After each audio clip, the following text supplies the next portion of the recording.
Does it take blind faith to get into an airplane and think you're going to actually be able to get in there and it's going to transport you 1,000 miles away and get you to your destination safely? I want to know that the pilot knows what he's doing. The plane is sound. There's a reason behind that, and evidence showing you that there's been, literally probably millions of flights. But if you're Orville and Wilbur, right, first guys, you don't have that evidence. One of the questions I have is, are faith and reason opposing ideas? Because some people would think that those are opposites. And I don't just blindly believe things in normal life.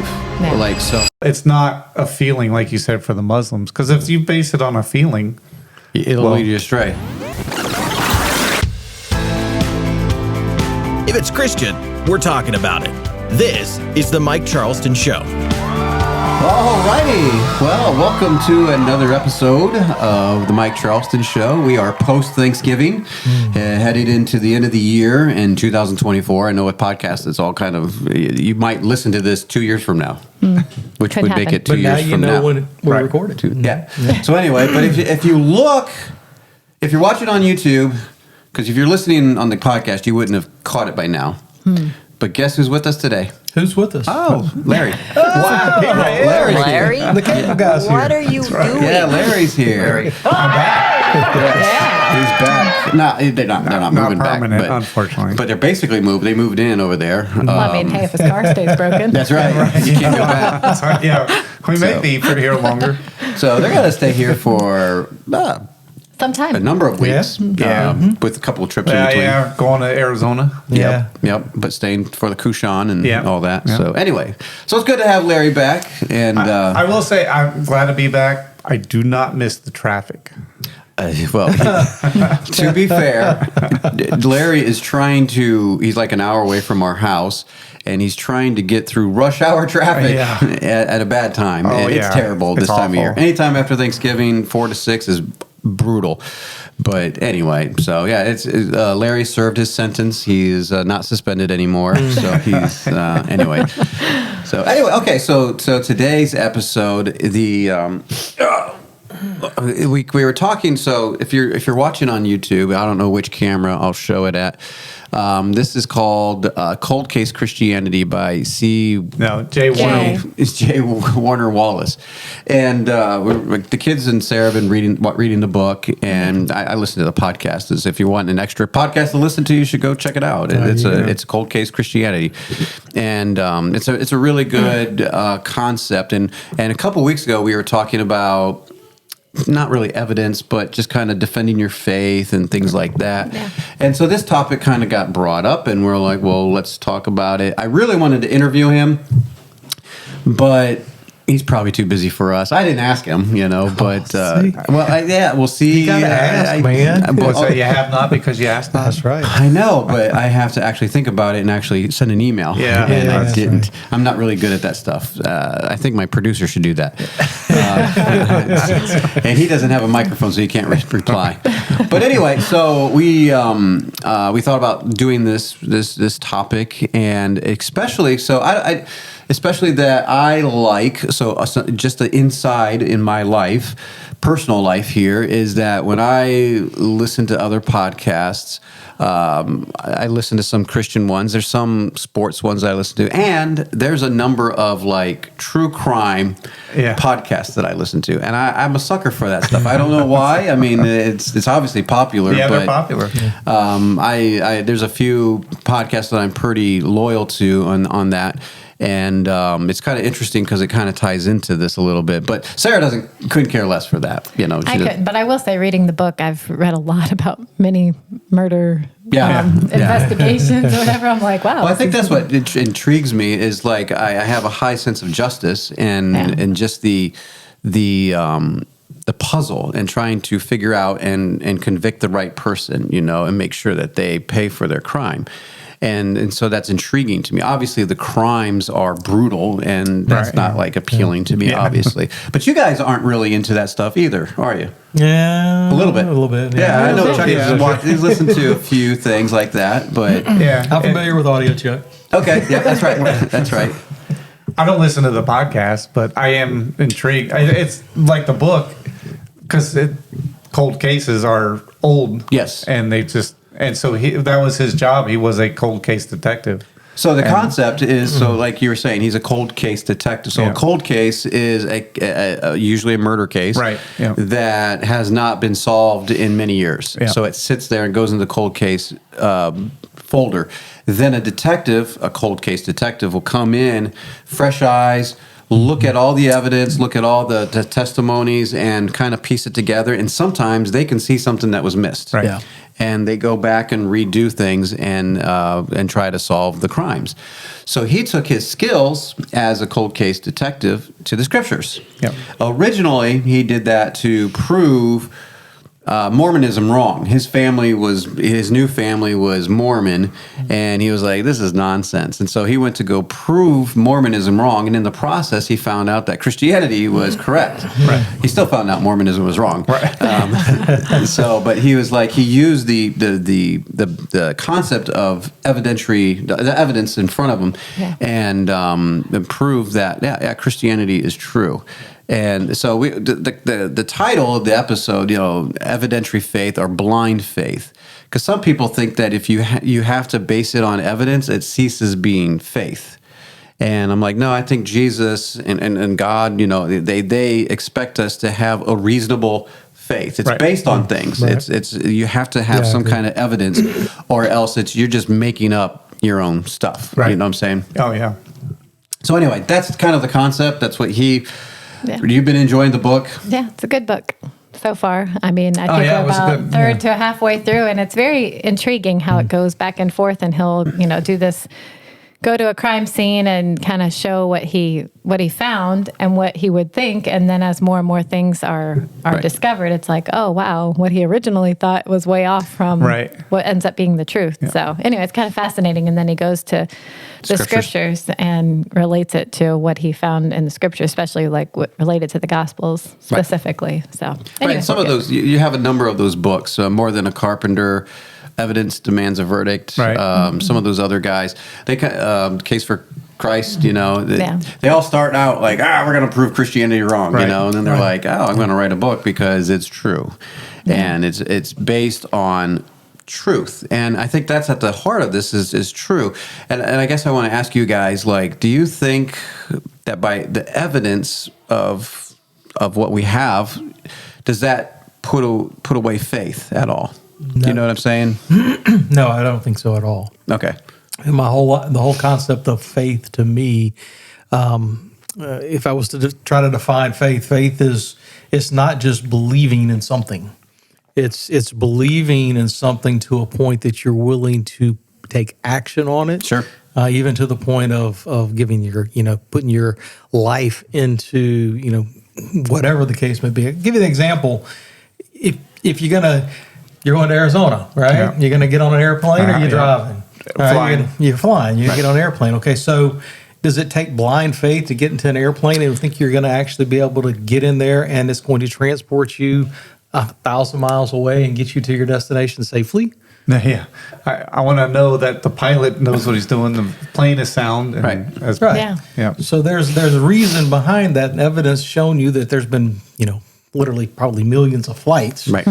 But if you're Orville and Wilbur, Right. First guys. you don't have that evidence. You're Yeah. out there. You're putting your faith into something that doesn't have the evidence behind it, but you believe in it, and you're willing to get to the point where you're actually saying, "Hey, we're going to prove this to be true." Yep. I put faith in Christianity, faith in Christ more in that characteristic, Yep. where it's like, okay, maybe I can't see it, but I'm going to step out here and I'm going to move forward and see if it's true. Yeah. Yeah. And that's kind of where I look at it as faith. It's faith in action. You've got to put some action to it if it's actually going to be true faith. Yeah, I agree. So, Sarah, you have a bunch of questions here. So I don't know how we're going to do this. Are you just going to ask some questions, or are we just going to talk about it, or what do you want to do? I mean, it's your show, but I have It some is my questions. So. Yes. So one of the questions I have is, are faith and reason opposing ideas? Because some people would think that those are opposites. And Yeah, so, I don't think they're opposites at all. Like Chuck was just referring to that, I don't just blindly believe things in normal life. Yeah. Like, so that I have faith in you. but there's history there. There's knowledge of who you are. There's a track record. So obviously I have faith. Now, obviously I don't have all knowledge and I don't know everything that's going to happen, but I can put reasonable faith in that you're going to be faithful and do what you're saying. Same thing with like the airplane that we were just referring to, and all these different things that we do in normal life. We don't just blindly get into something and just say it's going to happen. A lot of religions want you to just do that, just believe blindly without questioning. And I'm not saying we need to go and question everything, but we got to think about these things and be like, is this really true? Are we believing the truth? Right. And so when the Mormons just say, well, you just get that burning in the bosom, but what is that based on? Where do you get that from? Where is it based on? Muslims say the Quran is the word of God. It's a miracle. And I'm like, but based on what? It has to be based on something. And I think what the scriptures do is Jesus himself was saying in John, where if you don't believe my testimony, at least believe my works. Right. You know, what I have done should prove who I am. And they didn't like that part, you know, because they're just like, you're nobody, you're illegitimate, you know, and stuff like that. And he has a whole discourse about who he is and all that's kind of an odd conversation, but he's basically saying my works could show who I am. And he tells that to his disciples later on also, that or tell the disciples ask with John the Baptist, and John the Baptist isn't going to lose his head here pretty soon, and he's like, "Hey, is this really the guy?" And Jesus, if you read it carefully, he does some miracles right then and there, and then tells them, "Go tell them that the blind see, the deaf hear, the dead are raised up, and the poor are being preached to." Basically, he's confirming a prophecy, and they just saw it. Right. And he's like, "Go tell them what that." He didn't say just tell them just to believe, to believe. Yeah. You know, it was like, no, these are the things that prove who I am. I'm demonstrating by what I'm doing. Yeah, well, exactly. That's the thing. Oftentimes, Paul said, "I would not have you be ignorant," or he would use the phrase that you may know, right? Because we are to know. And also he told us to study the scriptures. Yeah. Yes. So it's not a blind faith. It's something that you need to know. Right. And you need to know. And also we have to think, for us, it is circumstantial evidence that we have because we weren't there to see it firsthand. But it's eyewitness accounts that have been preserved for us to read. Right. But still, it's not a feeling, like you said, for the Muslims. Because if you base it on a feeling, it'll lead you astray. Yeah, it can, for sure. Well, we should all know in life that there's a lot of things that we get feelings about. Yeah. I mean, you just think about health, which I know is very controversial, and I don't want to get into it. But I mean, so many people think that, this supplement or this doing whatever really works for me. And you know what? Maybe it does. Right. And if it's working, great, go for it. But I mean, how many of us have been duped into thinking something's working that really is doing nothing at all? Right. You know? When they test it, it's like it's a placebo. But we don't believe it. Like, no, that can't possibly be true because it works. And I'm like, well, because our minds are crazy. But people do that with religion. And you're talking about your eternity. And you have to believe this blindly. And I'm like, I want to believe in the truth. I want the truth. And Jesus isn't afraid of the truth. And so, but you're not going to have all the facts. So we're not saying that just because all of your questions aren't answered, that means God doesn't exist. Right. That's nonsense. But there's enough evidence out there that proves that there's a creator, there's a God, and there's enough evidence that proves the Bible is the right one and proves who Jesus is. And so then it's like, well, I have a choice now. Do I want to accept the truth or not? Yeah. Well, in that book, he mentioned about circumstantial evidence in court. Mm-hmm. You can actually win, and in most cases they do use circumstantial evidence. Most of the time. Overwhelming, because you have to have more of it, obviously, but you should have enough evidence, circumstantial evidence, that your only logical conclusion is the truth. Yeah, you're building a case of circumstance, like all these things by themselves may not point to anything, but you put it all together and it points to a story, and you're like, this has got to be what happened, right? And same thing with the scriptures. When we read the Bible, especially in the New Testament, we just read it as one book. But in fact, these are numbers of letters. These are people, different eyewitnesses that are writing these things out and compiling them. And it's okay to use them as that, as witnesses, as testimony. So you got I may be jumping ahead, but I was thinking of that with Thomas and John. Yeah. For us looking back, we were talking about this the other night, how if you were like for us to go read the Bible and you're like, how did these people not believe when these miracles took place right in front of them and they saw it and they lived it? Like the Israelites, they had the pillar, the cloud by day, the fire at night. They had the manna. They saw these miracles, and yet they still didn't believe. But for us, I think I'm looking back, I'm like, well, how could you not? Right. It's right there. Because we don't have, oftentimes I'm like, man, it'd be so nice if God just came, spoke to me like he did to Moses or Abraham. That would be easy. Yes. To me, from my perspective, that would be easy. We don't have that. We just have the scriptures to go by. And that's, in my mind, that's a little bit more difficult. That takes a lot more faith to say, okay, this has to be true. Yes. I don't see it. I don't experience it. I just have to accept it as true, and based on the truth, based on the evidence that is there, and then we put our faith in that. Well, it's interesting because I was looking up examples of blind faith in the Bible, and one website I came across had all these, like all the Bible stories, it seemed, examples of blind faith, like crossing the Red Sea. That was a blind faith, and I'm like, how can that be they just went through the plagues. They just saw the sea split. Yeah, like, what kind of blind faith is that? It's split and it's dry ground. But they were like, because they trusted to walk on this ground, and I'm like, well, at that point, I'm willing to walk. It's like, well, there's a path forward. The path behind me doesn't look that good. Exactly. I'm going that way. Well, that's what Jesus said to Thomas was, you believe because you see. Because Jesus was right. He saw Jesus crucified. Now Jesus is in front of him. And he says, you believe because you can see it. But blessed are those who believe and don't see. Right. That's us. Well, that's where people would say, see, that's blind faith. We don't see. But what they're not saying is for two things. One, the next verse. And the other thing is that, yes, but it's based on the track record of who God is and who Jesus said he is, and that he's going to keep his word. And that's where we put our faith, that he's going to keep his word. Right. We don't see that today. We don't see him. We don't see that, he's going to come back tomorrow. We don't know that. Right. But we know the track record and of what he said was true, and so we put our faith in that. And that, like, how do I know I'm forgiven? Do I know that I'm forgiven? Yeah, you don't. You don't experience it. By faith, I believe I'm forgiven because of what he said. But I don't have like a written document that says, hey, I'm forgiven, everyone. Right. Yeah, you didn't get a certificate. Unless I'm in the Catholic Church, and then I might.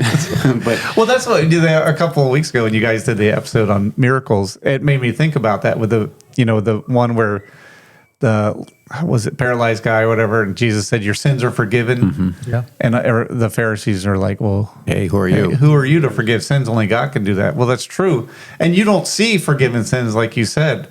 But when somebody who is paralyzed gets up and walk, you can see that. And you're like, I trust that my sins are forgiven. Right. It makes it easy to believe that my sins are forgiven because I couldn't walk before and now I can. Yeah. Yes. So what were you saying right before? Inconceivable. Absolutely.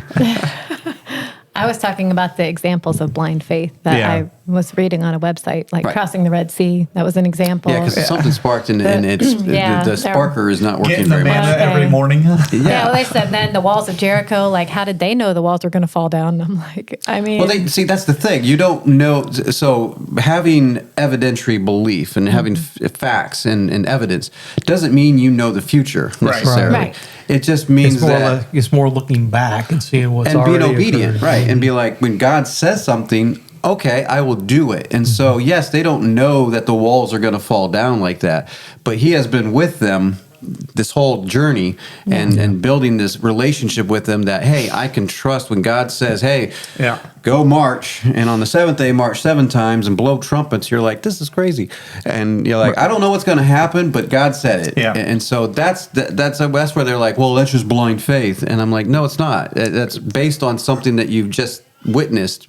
History. Right. Yeah, well, and people also pointed to Abraham because, it looked to some like blind faith. But if you go to Hebrews 11, it says that he knew that God would raise up Isaac from the dead if he killed him. Right. So I'm like, so his faith wasn't blind. He knew something was going to happen if he went through with it. Right. So I'm And like, even that, I mean, God spoke to Abraham Right. personally. Yeah. So he's like, I'm going to obey no matter what. Yeah. But in his mind, it seems like, according to Hebrews, that he must have figured that God was going to do something. Yeah, he's got to keep his promise. He wants me to sacrifice him. He's going to raise him from the dead. It's just that must be the most logical thing. Right. And okay. Yeah. But it didn't happen. He saved him from killing him and, all that. But so these are things where blind faith, people just say, well, if you feel like you're questioning your faith, that's bad. So, and I'm not saying we should question our faith. That's not what I'm saying. But if you avoid all appearances of questions and all that stuff, you just like, well, my mom and dad told me it was true, and I believe it. And if you ever question any, whatever. So if someone asks you questions about God or your faith, and you're just like, I just believe. Right. Well, that's not, it's not a strong faith because based on what? Yeah, based on what? You have to have it based on something, or else I could just say this cup is a god, and like how can you tell me I'm wrong? Because I just believe that it is, and I'm putting my faith in it. It's a blind faith, and we could say, well, it's not because it's a cup. How can it be a god? And so that's the problem you have. You're just no different than all the pagan religions out there that say a tree, a stone, all these things are a god, and you're like, well, based on what? What evidence do you have? So anyway, the other thing, real quick, is that if you put too much stock in evidence, then how much is enough? Well, that's the other part. That's why I was saying you can never have all. Right. And so this is a reasonable faith that we have. There's evidence. I don't have all evidence. Right. But what is it pointing to? That there is a God. Like when you said you take the whole story, and the only logical conclusion would be that it's true. Yeah. Right. And I don't have to have all evidence. Right. And I think that's the difference. Like, we're not on an evidence search for everything. Right, yeah. But at some point, and some of it, like we were going to be talking about later with Nahum, and where they... I'm trying to remember what we're going to be talking about. It's an inside joke there. But Nineveh was wiped out for thousands of years, and no one knew about it. And then all of a sudden they resurfaced, and it's like, here's evidence of this thing. And, anyway. But what are the questions? So I want to read John 20, 30 through 31. This is right after the scenario with Thomas when he says, yes. So, but right after that, it says, many other signs truly did Jesus in the presence of his disciples, which are not written in this book. But these are written that ye might believe that Jesus is the Christ, the Son of God, and that believing ye might have life through his name. Yeah. So obviously he wrote all these signs in the book so that we would believe. So it'd be based on something, not just so you just say, well, just believe, believe. And it's not based on so today I know there's like power evangelism where we need to do signs and wonders so that people can believe. That's not necessarily true. I mean, I'm not saying we don't pray for miracles or anything. Right. But it's in here that Jesus did all the miracles. It's about him, and we have faith in him, and everything was pointing to him. So I think that's a little bit of the difference. Another example that, as far as like evidence or not, is when this story about the rich man and Lazarus, and the rich man, he's in Abraham's bosom. And he says, well, can't you send Lazarus back to tell my brothers? And Abraham says, well, they have Moses and the prophet. If they don't believe that, then they're not going to believe even if somebody came back from the dead. Yeah, which is kind of shocking when you think about it. Yeah, it's like, well, because that goes back to how much evidence do you want? Right. I mean, we can look around us and think, okay, well, there is a creator, right? Because this couldn't have just happened. So there's a start, and then we have a document, the Bible, that has been proven to be true. If that's not enough, then what else is going to be good enough for you? Right. And you might say, well, if God came and spoke to me like Moses, well, how do you know it's going to be God? Right. I mean, there's been other accounts of people saying an angel appeared to them. I mean, the angel Moroni. But was that true? I'd say no. Right. Maybe he had something appear to him, but I don't think it was. And you know God. Why? Because there is lack of evidence. Right. And how can you prove them wrong if you're just saying, well, if that's what you feel like, exactly, and be like, well, I can't challenge you on that because we don't want to get an evidence battle, right? Because I can't defend that. Yeah, or you can't deny somebody's feeling. If they had a feeling Yeah. They had a feeling. That doesn't necessarily mean it's true. Right. It just means they had a feeling. That's right. More than a feeling. So a feeling's just a feeling. It is. And they're good and they're great. And I can feel forgiven, but am I really forgiven? That's the difference. And so a lot of these things are facts. And so we can, when they debunk myths and things like that, it's crushing for some people because they're like, oh, I really wanted to believe that. And when they really hold on, when it's blind faith is when in spite of the evidence, they still hold on to their belief. And they're like, nope, it still works for me, or it's still true. And no matter how many studies are out there, or you can debunk it, or, the Mythbusters, whatever it is, you're still holding on to that belief. Then that turns into a blind faith, which whatever, and things that don't matter in life, like who cares? But when we're talking about eternity, I don't want to base it on a blind faith. I want it to base on something that is solid and true. Well, also the Bible, it makes some bold claims. One, in the Old Testament, God says he's the only God. Yeah. And then Jesus said he is the only way. Yeah. Well, that's kind of bold. That's why you should start with the Bible. Right. And if you could prove that false, then move on to the next thing. But if it is truly the only way, the truth, and the light, then accept it. Then be like, yes, I believe this. So, okay. You wanted to talk about two categories? Well, not yet, because I just thought of something which I didn't write on Chuck here. wanted to talk about two categories.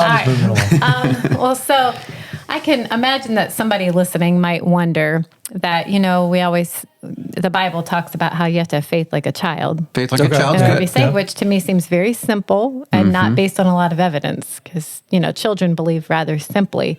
So what would you say to that? Because would you think that evidence makes your faith weaker or stronger? I think it makes it stronger by far. Okay, but according to the Bible, we need to faith like a child. So is there a contradiction there? Yeah, but your faith can be increased. You can have stronger faith as you actually learn more, as you actually study more, as your faith gets stronger. Right. Yeah. So having faith as a child, I believe, is basically that initial point where you come to the understanding that, okay, I believe this is true. Right. And it's that simple faith at that point where I was listening to an interview recently, because, you think of people, there's some people who will say that, I'm not going to just believe something because it's out there. I don't do that. I'm looking at the science. So I was listening to an interview recently. Actually, we're in Louisiana. So Willie Robinson was being interviewed. I was listening to him, and he was actually trying to share with someone. He was giving us, trying to share the gospel with somebody, and he continued to do this. If somebody they dealt with on a regular basis, and they just like, I don't believe in that. I don't believe in that. I don't believe in anything unless I can put my hands on and feel it. And they were at some hunting camp. He obviously loves to hunt. Sure. And they, this other guy had been married about 6 months, and they're just talking. He's like, oh yeah, so you're here, and your wife. Where's your wife? And he says, well, she's back home. She's doing. He says, how do you know? Yeah, nah, she's with somebody else. And he's like, why would you say that? Yeah, you're here. She's off. Yeah, she's with somebody. It's like, no, she's not with somebody. She's like, really? Why? What makes you say that?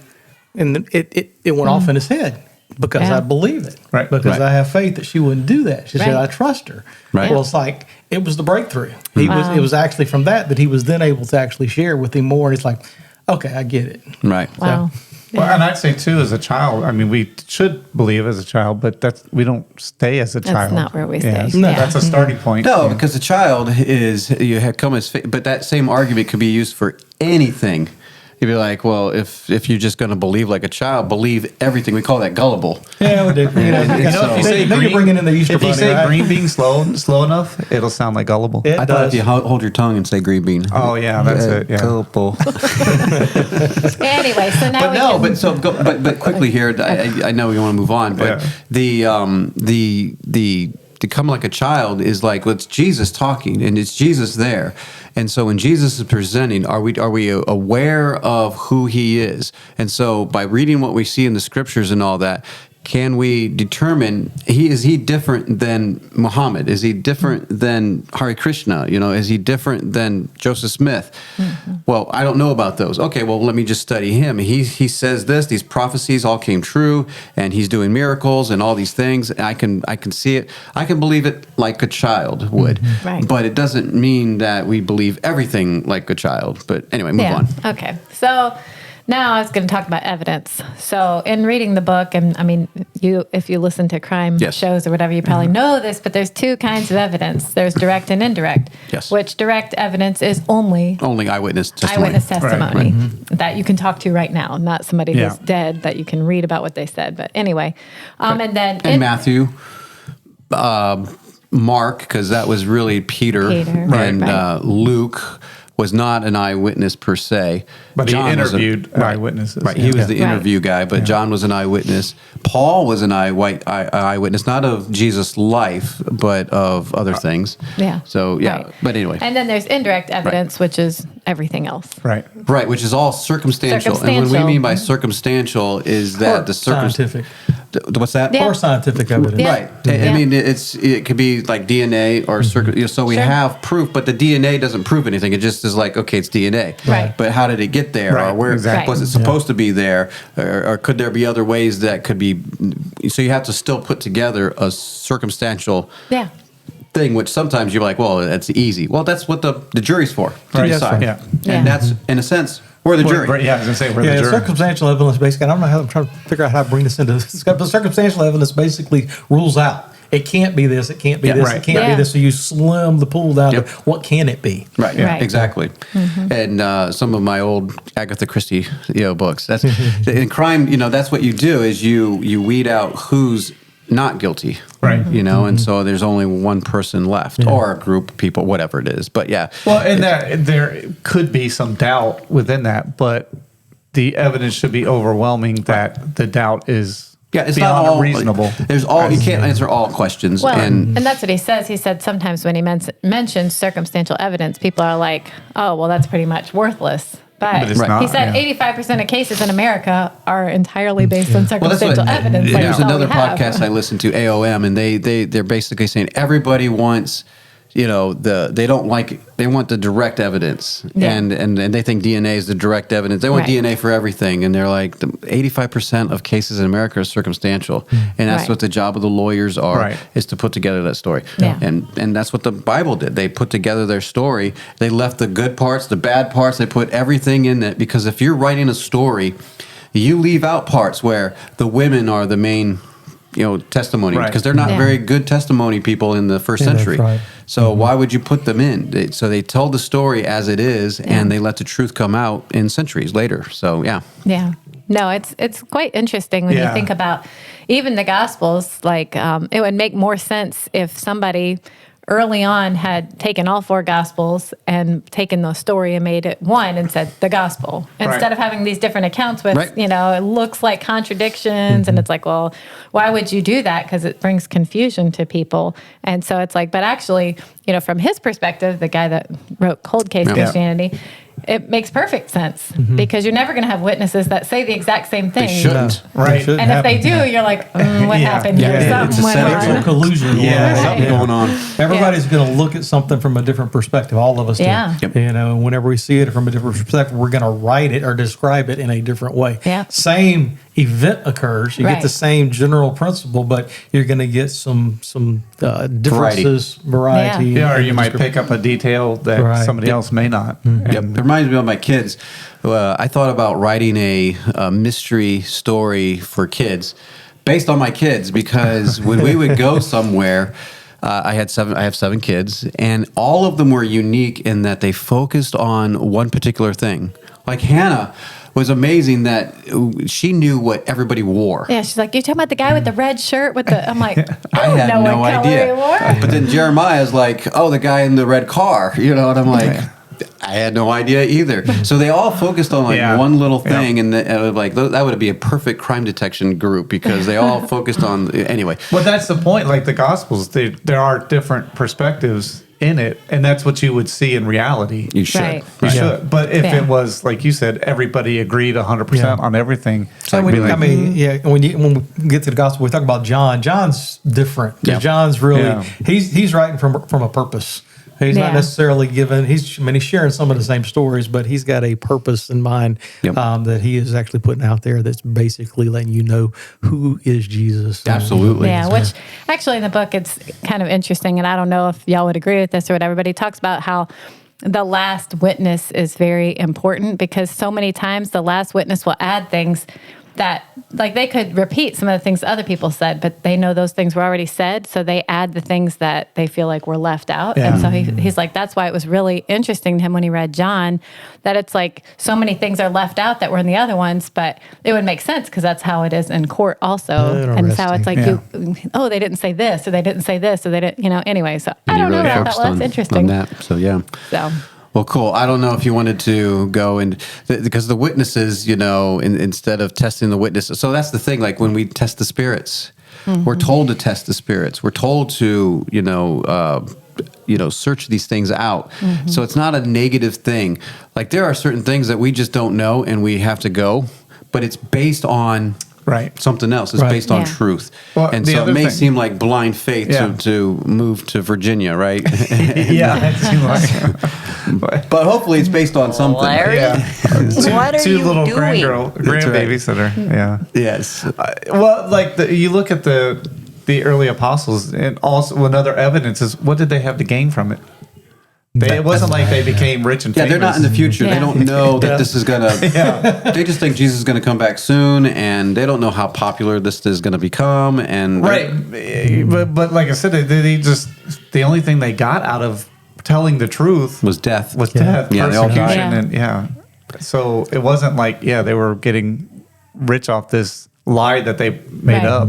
No. Okay, not you at all. got your answer. You're done with. You're fine with the answers, or what? Yeah. Well, so one other thing that I liked that he pointed out was the difference between what's possible and what's reasonable. Oh, yeah. Because when you go, when he shows up at a crime scene, it's like, okay, well, the possibilities are endless. Right. Sure. So, but then you start to narrow down by, okay, well, what's reasonable that could have happened here? And so I think as Christians, when we look at, does God exist and is the Bible true? And we start to look at all the evidence, we have to think about, okay, not just what's possible, but what's reasonable. To me, I look at creation and I'm like, to me, it seems totally reasonable that God created the earth. It seems ridiculous to think that everything just all of a sudden something appeared and started swirling and poof, we're all here. Is it possible that happened? Sure, it's possible, but it's not reasonable at all. Not at all. Not at all. That's why it was the scriptures, which is unique with Christianity as opposed to other ones, is the prophecies.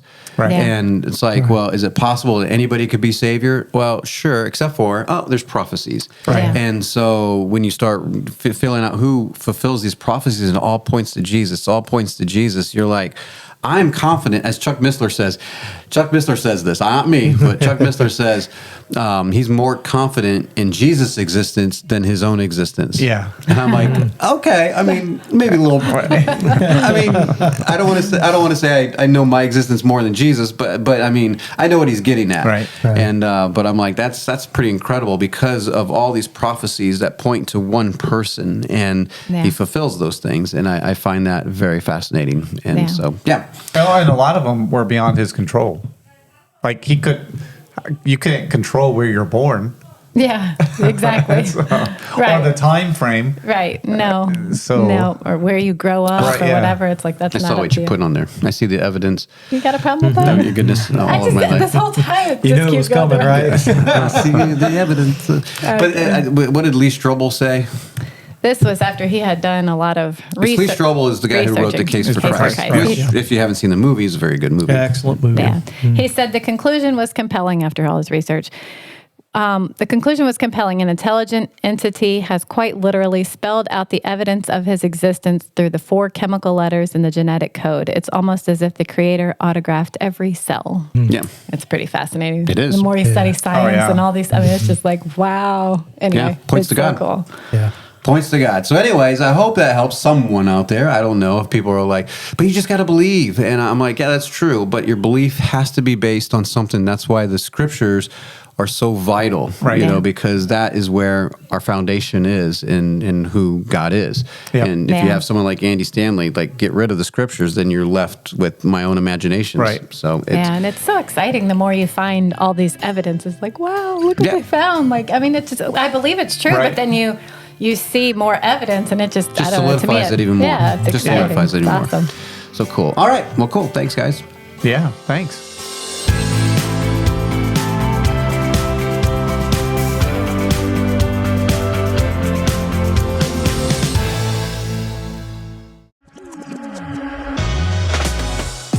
How well do you know your Bible? All right, we are chugging along, and we started to debate whether we should just do a number of these minor prophets, but we are not. We're going to do Nahum. So Nahum. I don't know. I grew up calling it Nahum. I'll be honest with you, Nahum is not one of those books I go to. Hardly at all. Yeah. And I'm sure I've read it at some point, and it's just not much going on. However, if you like sequels, this is basically a sequel. Well, you're like sequel to what? It's a sequel to Jonah. It's a sequel to Jonah because Jonah had gone to Nineveh. Thank you. 100 years before. Okay, so this is a long sequel in the making. Right. They had to wait for it. But anyway, so he had been there 100 years before. You sure it's not a remake, or is it a sequel? Okay. And had told the people of Nineveh to repent. Right. And they did. But in case you haven't read much of the Bible, you'll notice that when people repent, you give them some time and they go back. And a couple generations go by, and Nineveh is, they need to repent again. Yeah. So Nineveh is actually this time they don't. The capital of Assyria. So he's prophesying against this place of Assyria. But so where is this so-called Nineveh? Like in present day, the remains of it is in Iraq, right? It's in Iraq, yeah. Actually, I went to Google Earth and zoomed in, and I found it's in the top part of Iraq. There's a place called Mosul. And if you go right northeast of the Tigris, right there. Rangers, you would have known. Okay. I watched it. I don't remember places, but anyway, if you go right across the Tigris River, right there, that's where Nineveh is, and there's actually some. Tell something, and it's basically a memory of Jonah. Tell Jonah? No, it's not called that. But anyway, it's something in Hebrew or Aramaic or some other language I don't speak. But anyway, but the remains are there, and they actually did not find the remains. It's interesting. They didn't find the remains of Nineveh until 18-something. I forget the year. But so for thousands of years, nobody knew where ancient Nineveh was. So it was completely destroyed back in 612 BC. It was. Yeah. So. Was that the year it was destroyed? Yeah, spoiler alert, sorry. But so he prophesied, it's not here. He prophesied that it was going to be destroyed, and 50 years later. Who's he? It was Nahum. Yes, Nahum. Nahum prophesied the destruction of Nineveh. He did. Yep. And in 3 chapters. Yeah, 3 short chapters. So, I mean, it's an easy read. But remember, Nineveh, when we talked about Jonah, was a very powerful. Very powerful. Yes, big considered and powerful. By the most powerful city on the earth. I mean, it was surrounded by these massive walls. Yes, it was probably the hardest, right? Yes, I mean, they said that it was capable of withstanding a 20-year siege. 20-year siege, except for if a flood happens. Yeah. So those floods, man, they get you. So with Jonah, we had the fish story, but then you fast forward 100 years and we get to this story and we have a flood story. So they flood. That's how I don't know if they planned it, but it was a flood. Yeah, I'm not quite sure it was a planned flood. Right. I don't know how many floods are planned. Yeah, I mean, you could reroute rivers and all that kind of stuff. Yeah, which is actually interesting. The government controls the weather, right? Wow, babe. So Nahum actually had prophesied in chapter 1, verse 8, that he would make an end with Nineveh with an overflowing flood. An overflowing flood, and in fact, that is how the Babylonians came in. They came in because with the flood came and it broke down part of the wall, and the Babylonians were able to get in and lay siege to the city and set it on fire. And it didn't take 20 years. No, it didn't. But it seems like anytime man thinks like, hey, we've figured out a way to protect ourselves, or we figured out a way to be unconquerable, probably not. Like the Titanic? Like the Titanic, right? Yeah. So, and in Nineveh 3:1, it references that Nineveh would be hidden, which is interesting because from 612 BC all the way till, the year's 1842. So that's a long time. A lot of years that nobody knew where Nineveh was. It was so powerful, but yet no one knew where it was. That's strange. It's hard to believe that could happen, even if in a decline, you'd be like, well, everyone knows it was over there, but thousands of years have gone by, and people are like, don't know that. Yeah. Don't know that. So Nahum prophesied during the time of King Manasseh. One of the most wicked kings. It was a very wicked king, full of idolatry and witchcraft, and even sacrificed his own children. Yeah. So he was a very evil king. So this is a very, very, very dark time in Judah when he was prophesying. And so, of course, bad things are going to happen, and they did. Bad things happen. Yep. So, but it's interesting because I've been reading all about evidence. All the, this evidence past demands week. a verdict. Some of that too. And so when I was reading about Nineveh and with Nahum's prophecy and all that, they're like, well, when you go and you to Mosul, you say? Mosul. And you're wondering about the history and all, like, here's evidence for now this whole other. How did people of Mosul not know that Nineveh's right there? Well, that's what I don't know. I don't understand that. But they people said in the nobody. Region? Yeah. Okay. Anyway, nobody knew. On. So anyway, but I just find so now it's like we're digging up, not just there, but all over the Middle East. We're finding all this evidence for the stories like this story that we read about here in Nahum, and it's just exciting to see all the evidence just keep unfolding. Like and these aren't just made up stories. Right. These actually happened. Like, oh wow! And these prophecies actually came about. Yeah. And it is exciting when, even if it's a small book, something like Nahum, that you're like, when are we ever, what is this all about? No one ever says, hey, turn in your Bibles to Nahum chapter 3, whatever. Yeah, not so much. So there's only 3 chapters, so I almost said Nahum chapter 4. Yeah, no, it's not there. If your pastor tells you to turn to Nahum 4. Yeah, he doesn't know what he's talking about. So well, yeah. Anyway, or he's mistaken. That's okay. But. So yeah, go check it out. I mean, it's a small little book, and but it is a continuation, kind of Jonah. Yeah. One time the Nineveh repents. Second time, they do not. No. And I'm about to cough, so that's why I'm like, oh my goodness. Okay.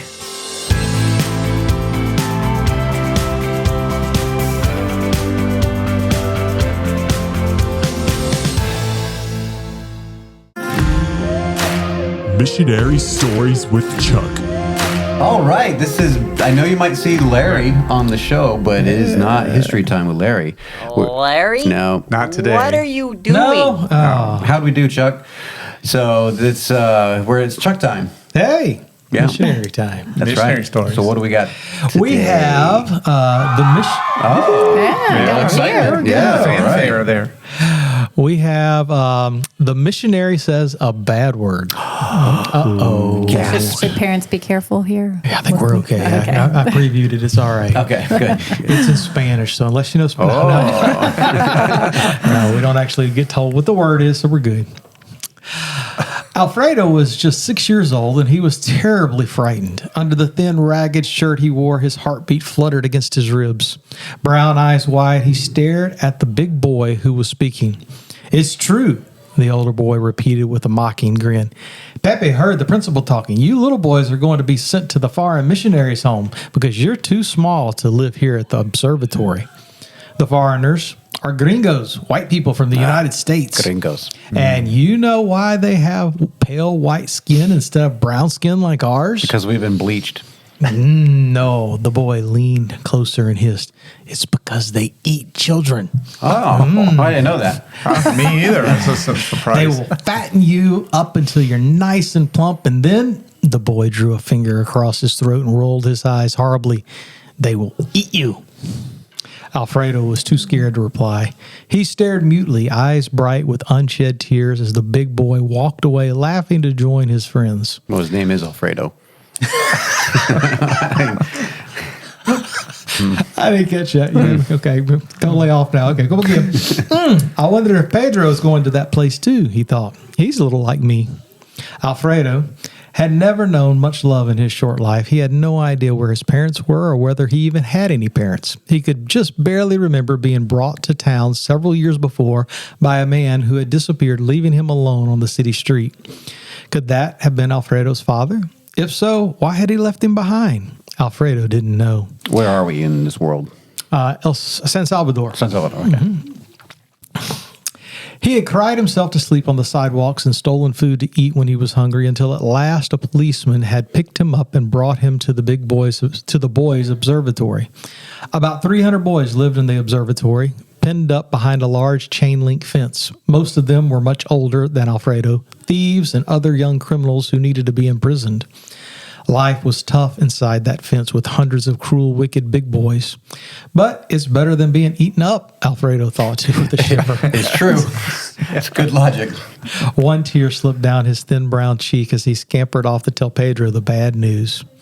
Roman Mullet, the missionary, whistled a happy tune as he walked down the street. As usual, a crowd of ragged boys followed at his heels, hoping that this kind-faced American would give them something. Roman loved children, and his heart went out to these poor young beggars on the streets of San Salvador. He had always had a kind word and a pocket full of coins to give them, but that seemed like so little. At last, Roman thought as he stopped at the heavy iron gate of the boys' observatory, at last our new Christian home is ready. Now we can take home some of the poor orphans in this city and give them proper love and care. Here are the boys you're to take today, the principal of the observatory said to Roman. They are too young to live here, learning bad habits from our older boys. They will have much better care in your children's home. I don't know why they look so scared. Come on, boys, he scolded. Be brave and behave yourselves. This gringo will take good care of you. But Pedro and Alfredo did not smile. Their eyes were full of fear as they were placed in the missionary's car. My name is Roman Mullet, but you can call me Pappy, and this lady will be your mammy, said the missionary. We are so happy you are coming home with us, he smiled broadly. Alberto looked at the missionary's teeth and shivered. Poor little boys, Roman said softly to his wife, Amanda, in English. They look so frightened, but we will soon cheer them up. These white gringos can't talk very well, Alfredo thought. They mix up their words like babies who are just learning to talk. Alfredo was right. Roman and Amanda Mullet had only been in El Salvador for a few years, so they were still learning how to speak Spanish. When the two little boys arrived at their new home, they found it very different, from the observatory in the city. A pleasant, comfortable-looking house was ready for them with clean, soft beds, new clothes, and even some toys to play with. Outside the house, there was a big grassy yard and an orchard and long rows of orange and lemon trees. The Mullets already had a little girl named Rosa at the children's home, a beautiful brown-skinned toddler whom the police had found sitting alone on the sidewalk in a cardboard box. Then there was Jorge, a Salvadoran man who worked at the home. His face was brown too, and he spoke good Spanish. Alfredo felt a little bit better after he met Jorge. Everyone at this new children's home was so kind, and there was so much good food to eat. Little by little, Alfredo and Pedro's fears slipped away. Pappy and Mammy aren't going to eat us, Pedro said boldly to the others one afternoon. Those big boys were lying. It's much nicer here than at the observatory. The boys grew happily and healthy, and sometimes they got into mischief. Senor Roman, Jorge complained to the missionary one day. These boys use terrible language. We must teach them not to say such bad words. They must have learned them at the observatory. What bad words are they saying? Roman asked in surprise. I don't understand enough Spanish to catch them, I guess.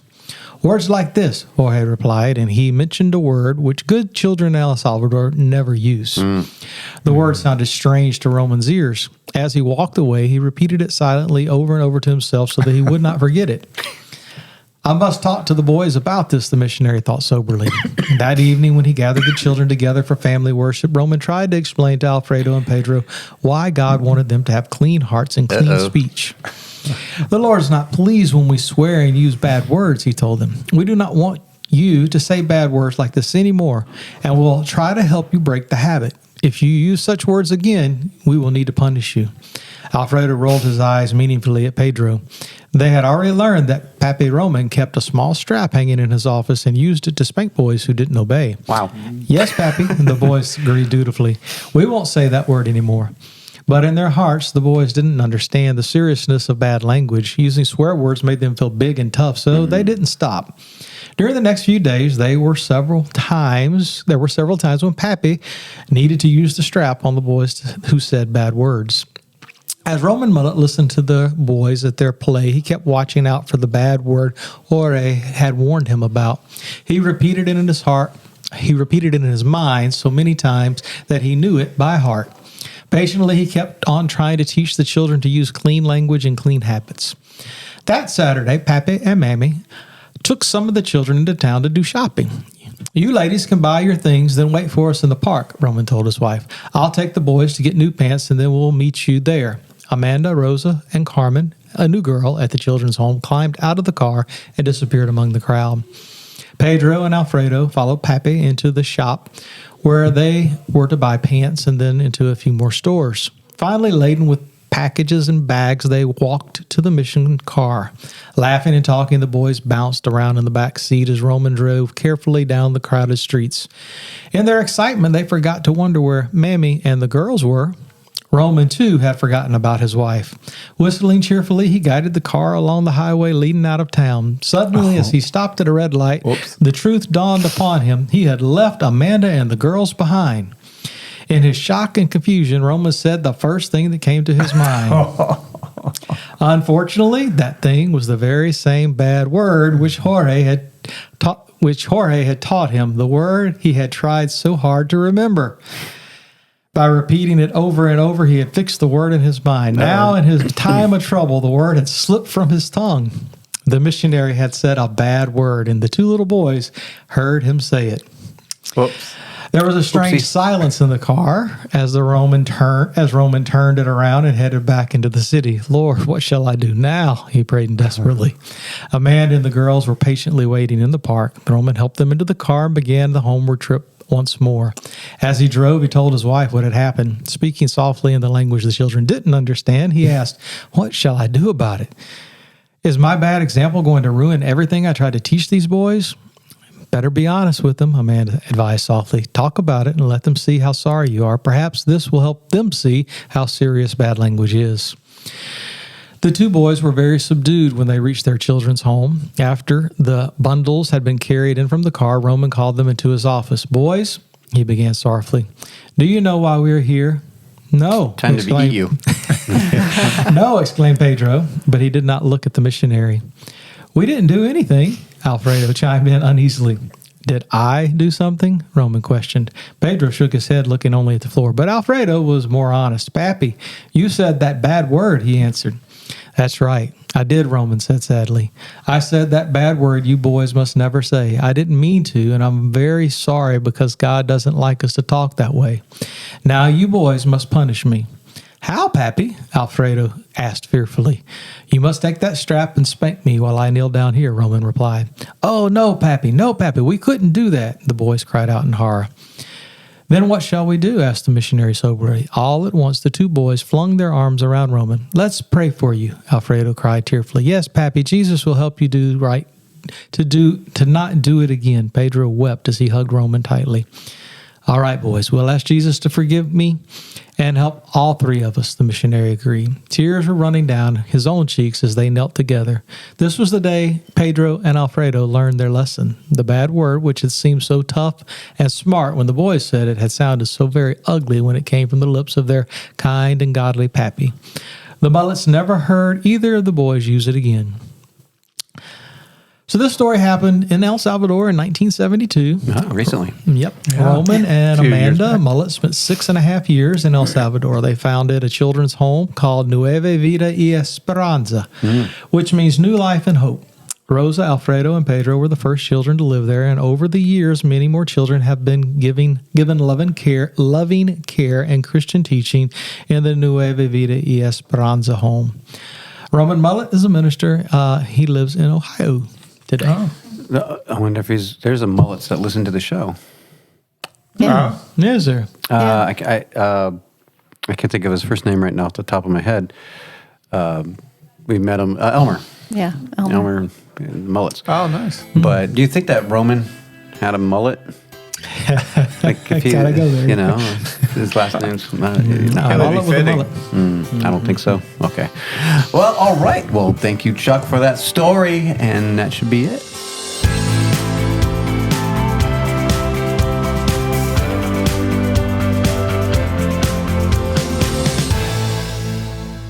Music with Sarah. What song do you like?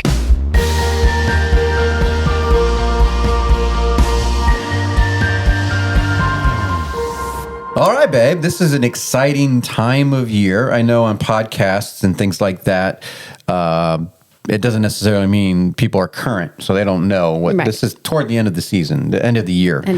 And Spotify does like a rap, and like so I'm guessing the reason why you picked your song this week is because this is the most listened to song of the year by Sarah Charleston. It is, but I will say that I had been thinking over the last couple of days which song I wanted to do this week, and this one came across, and I was like, oh, maybe I could do that one. And then when it was my most played song on my Spotify Wrapped, I was like, I'm doing it. Well, I thought we already done this one, but no, we have not. So this one comes from the Passion album, and it was a live Passion album. I think our daughters, a couple of our daughters and son-in-law went to this conference, and it was actually played there and all that. So anyway, I don't know if it was recorded there. Yeah, I'm not sure. But this is, here it is. Here it is. In parentheses. It says, I worship you. I worship you. So some people may know it by that, but it's here it is. But anyway, here it is. It starts with, Lord, I long to bring an offering, but I don't know where to start. All I have is on the table. I won't hold back a single part. See how it rhymes right there? Yeah, I like that. Start part. Sometimes I cannot find the language. Sometimes I'm at a loss for words. I just want to give you something to let you know that you're still first. So this is kind of, to me, like a prayer, a heartfelt song. Just a praise. Yeah. And then the chorus is simple. It just says, I worship you. I worship you. You're the one I love. Actually, it doesn't just say I worship you. It goes, I worship you. Okay. Oh, okay. You're the one I love. You're the one I choose. I worship you. Calvinists like this song? And then it says, life is full of many seasons. I've felt the shadow and the sun. Through the feast and through the famine, this is my song and everyone. And I love that because it is full of many seasons. And as I get older, and if you want to go back in our YouTube channel and look at the 4 seasons of life, and then we cover the 4 seasons of life. We did, yeah. But as I get older, I'm recognizing the seasons even more. It's like, that's, it's more distinguished. Whereas when you're younger, you're like, yeah, I know it'll be different. But now it's like, wow. It's way different. But, and I felt the shadow and the sun. So sometimes, you just think about the shadow. And especially right now, it's like you don't want to be in the shadow because it's so cold. So you want the warmth of the sun. Yes, it is December. But anyway, but it's like, there's good in both. In the summer, you want the shadow. Yes. You're like looking for a little bit of cool. But in the winter, you want that sun. But Does it actually get cool in Louisiana? Yeah, it actually gets really cold. In the summer with the shade? Not in the summer. Okay, no, not in the summer. Right. But then through the feast and through the famine. So the feast, obviously, when we have it all and everything's good and it's just there's abundance, and then when we don't have anything. This is my song, and everyone is I worship you. Yeah. And it's like that is the right response. Is no matter what we're going through. We worship then him. It goes to the bridge. Then it goes to the bridge. Or the chorus. I don't know. No, this is the bridge. Okay. And this is actually, how they got the title of the song. So I guess they thought it was pretty important. Right. But it says, if all you ever wanted was my heart, here it is, here it is. I lay it all on the altar. And then they repeat that and go through, it's Passion. So it's going to go through the chorus a bunch of times. And then I worship you, I worship you. And it's a nice worship song. It's just, we're worshiping the Lord, right? Yeah. So, I mean, this reminded me of, I don't do really Spotify that much. I know the podcast is on Spotify. And for those of you that do Spotify and all that, you can share your most listened podcast and stuff. So if the Mike Charleston show's in the top 5, share it and take a picture. Share it on Facebook or something like that. You're like looking at me like I don't know what I'm talking about. No, I don't know how all that stuff works, but the Mike Charleston show is on my top. It podcast, should be. So okay. Anyway, I don't know what to do with that, but okay. That's good. But you could share it and whatever. I know a podcast I was listening to that I don't know, it probably is on the top 5 because it's like a daily show. It was saying, hey, you could share it. And I'm like, oh, can you? Huh, interesting. So go share it if you want. But anyway, this is, I don't know what album it's Passion. Which album is it on? I've Witnessed It. I've Witnessed It. Yeah. So it's a live album, but anyway, great song. Better than a dead one.